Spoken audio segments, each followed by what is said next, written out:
Hi, and welcome to the Situation Room podcast. I'm your host, Jay Grooves. I decided to change up a little bit and do a bit of soul searching.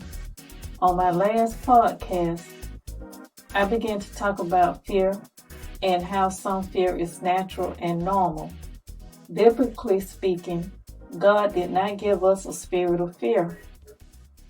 Our fear is to be overcome by trusting in Him and resting on His Word. Today, the world feeds on fear. The Word of God tells us not to fear evil, for Thou art with us. So why is there so much fear in the world today? One simple reason is that we may have turned into a nation that has forgotten about God, His Word, and His promises. Have we somehow lost our way as true believers to the Holy Word when it comes to fear? Remember, no weapons formed shall prosper, although they may form their weapons against you. But the Word promises that they will not prosper.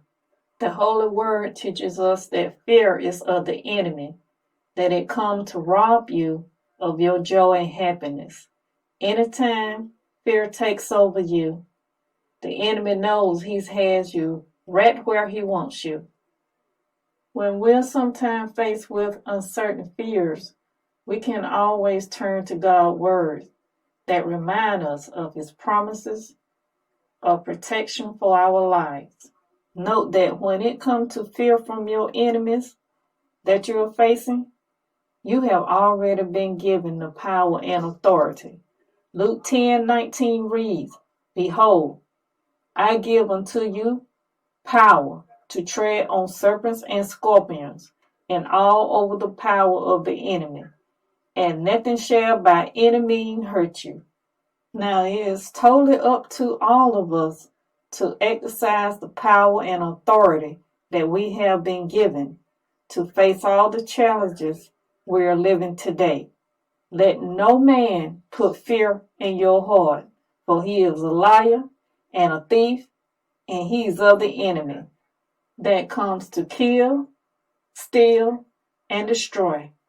Now I can clearly remember we were once told it's against ethical and moral principle, the law, and criminal offense to strong arm or practice quid pro quo.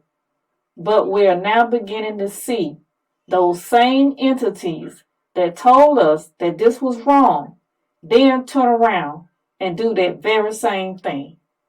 Now I understand exactly what the enemy is trying to do.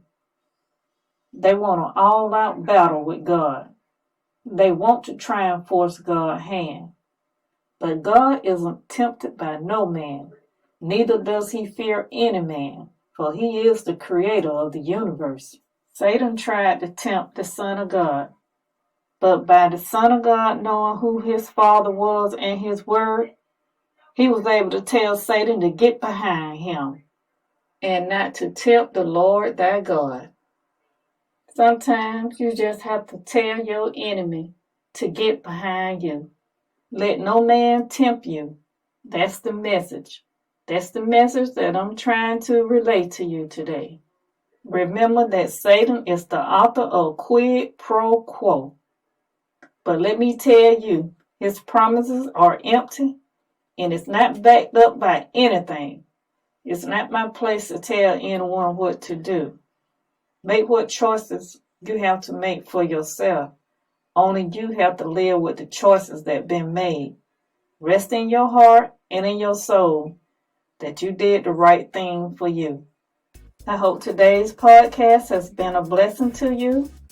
This has been Jay Grooves, your host from the Situation Room podcast.